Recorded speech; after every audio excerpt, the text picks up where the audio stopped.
Good morning. Okay, welcome everyone. Thank you, Jody. For joining us for the...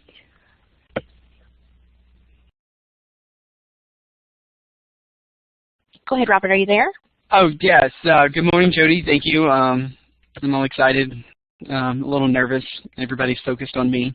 So what we're going to go over today is the proctored exams. We're going to touch base on some of the smarter proctoring aspects, the GoView aspects, and the syllabus aspects. And also kind of focus on some of the process that we use, just kind of give you an overlay of what's doing and answer some of your questions.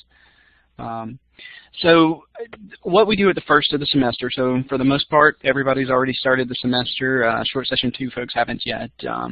But what we do at the start is 3 important parts, and each of these parts are independent of each other, so that each can be done independently. They each have different aspects of it that are important.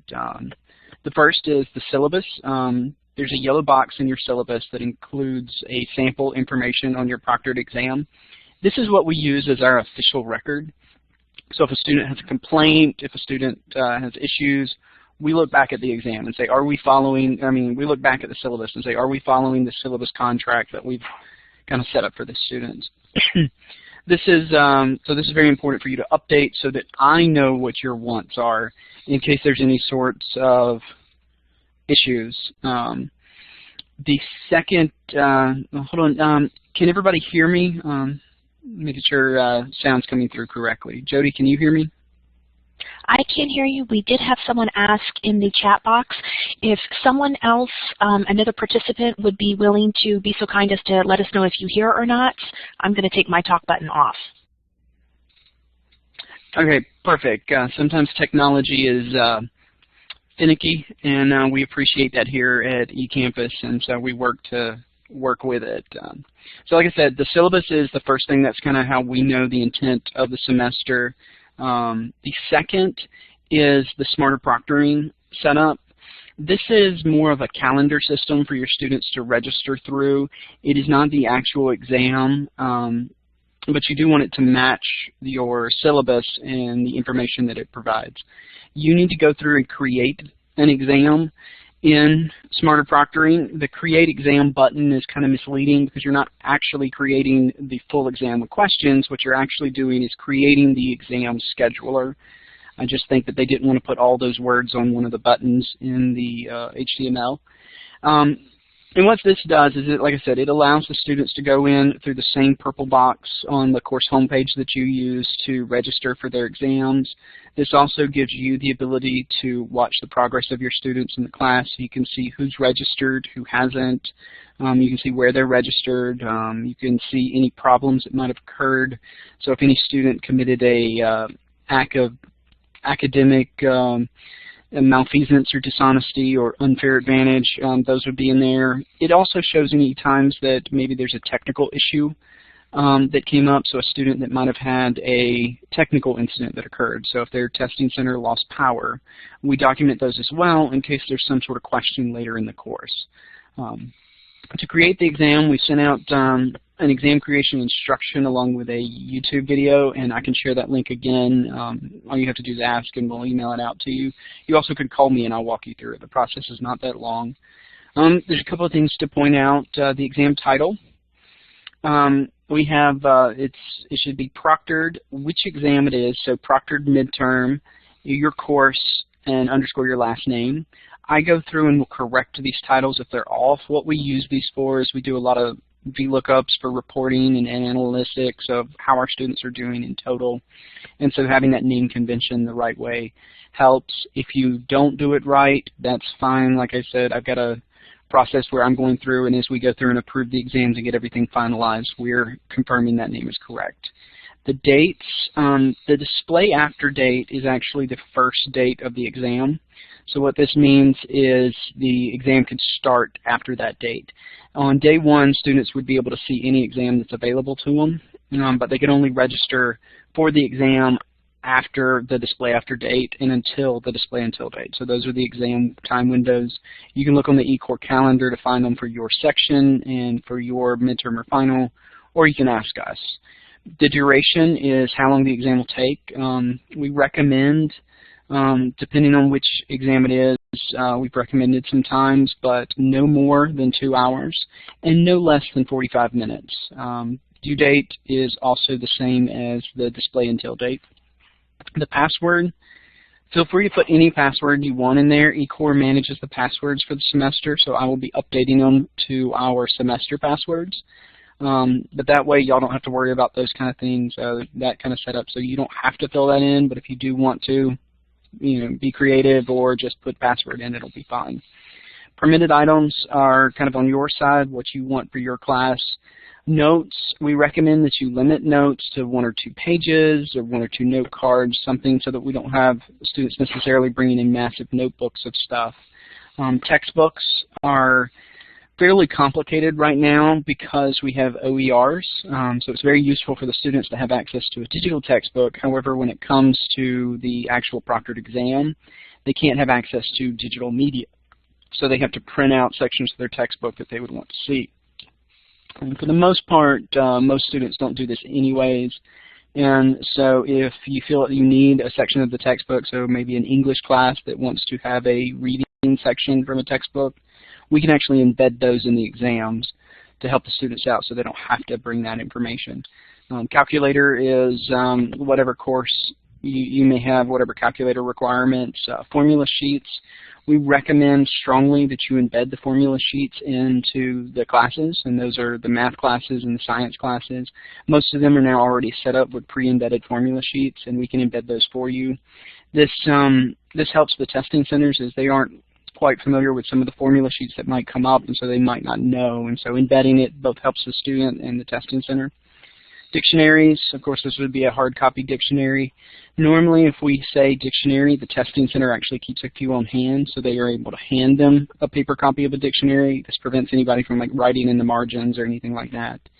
Blank paper, this is of course scratch paper. We actually recommend it for every class to have scratch paper. They're typically passed out by the testing centers and then taken up at the end of the time so that there's no information that's being transported out of the room, and it just helps students, maybe they need to doodle while they're taking their exam, maybe they want to write some thoughts down, maybe some notes to themselves of, I need to think about this, I need to do that. Definitely in math class it helps to have some scratch paper, but even English to kind of get your thoughts together. Things we don't want are earplugs, websites that are outside of the GoView exam itself, bathroom breaks, and this is kind of a hazy one. We recommend that you all don't permit bathroom breaks, but we tell our testing centers to use their best judgment. Some of our testing centers actually have bathrooms in their testing center that's a secure location, and some don't, and so that's why we're kind of leaving it up to their best judgment. Again, e-readers or respondus is also not used. The final part of that triumvirate to set up the 3 at the beginning of the semester is your GoView exam. And you can use your GoView exam from a prior course. You'll need to contact your instructional designer to help with that in case there was some update in the course or some update in the questions. They have that information, and so they can help you with that. You also can create an exam from scratch, loading each question yourself, or maybe from some of the test banks in the exams, in the courses. Again, your instructional designer can help with that. Also, many of the classes have a preloaded exam. These have been preloaded with questions and typically come from test banks and stuff like that. So these might be already set up. It's a good idea that if you're going to use the preloaded, to make sure you still review the questions, that they are doing what you want and what questions you've had in your session. Finally, like I said, instructional designers can help with a lot of that setup. We can also kind of help to follow up. I can help to follow up with some of that. So if you'll call, like I said, I do recommend the instructional designers being the ones to support loading of prior course information and stuff, because they're doing updates. They're typically doing some soft updates on every course every semester. Things like maybe a question was wrong or misspelled or stuff like that, and so they'll know what that information is. All right, so finally, once the semester starts, Smarter Proctoring is, like I said, where the students can begin to register. You can view those as you go along. It's kind of a set and forget as you go through. And so it's it's something you should be watching, but you don't have to do anything with. We are doing all the management for that. Your students access it through the same purple box on your side. This is kind of a view of what you would see on your dashboard. You can see that in this case there are 2 students. The first one, the red, requires setup. You'll see that a lot right now. What this means is the students have physically went into Smarterproctoring, but they haven't done anything. And so they need to finalize their setup, basically put in their location, because Smarterproctoring uses their location to help them find a close proctor to them. And so it's a few steps. It takes them about 2 minutes to do, but for whatever reason they haven't finished that part of the process. The next one is the orange. It says needs proctor. This student has signed into Smarterproctoring, has completed registration and everything. However, they have not chosen a proctor for their exam. And so this is a student who they need to do something. They need to schedule an exam with a location. The next color would be green, and you would see scheduled. And those are students who have actually scheduled their exams.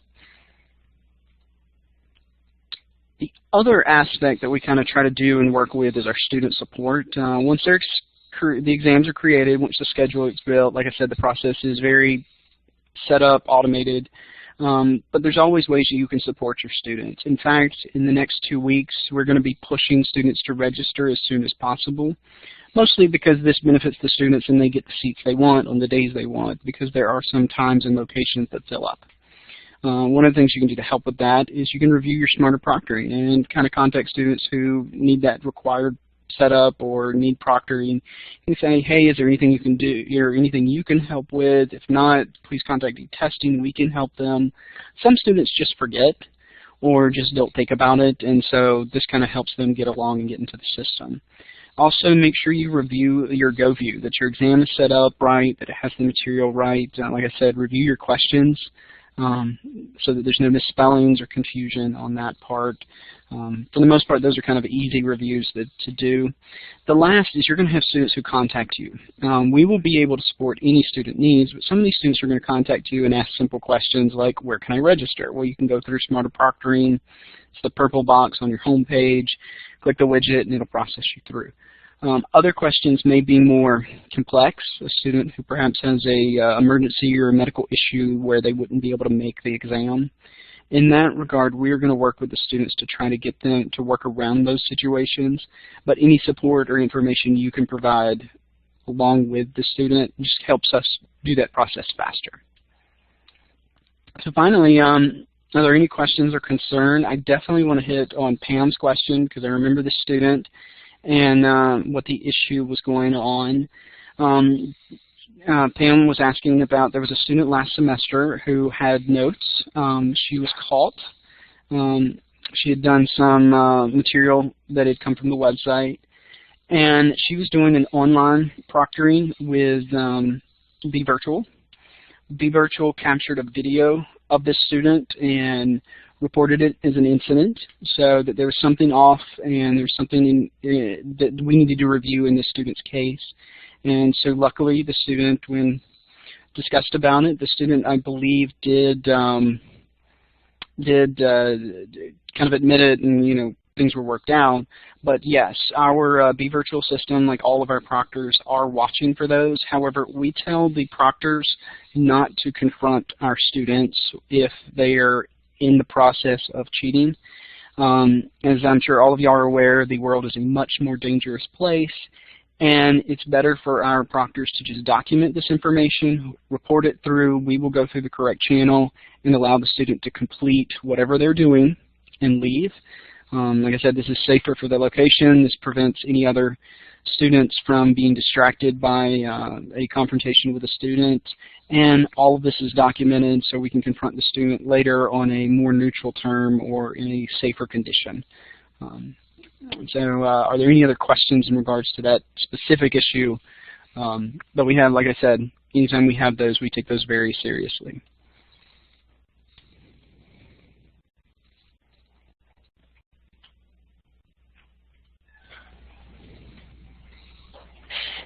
Okay, this is Jody again. Thank you, Robert. Does anyone have any last-minute questions for either the chat box or if you want to raise your hand and speak up now. Okay, perfect. We will obviously be sending out the link to the recording of this as soon as possible, as well as a PDF of the PowerPoint used. Please contact Robert. You're also welcome to contact eCourse CI, and I can forward anything on to Robert, the questions that you have regarding proctored exams. So if that's all for now, thank you everyone for coming and for contributing. I'm going to stop the recording, and we're going to go ahead and shut down. We'll be here for another minute if anyone has another question kind of off the record. And if you have any questions,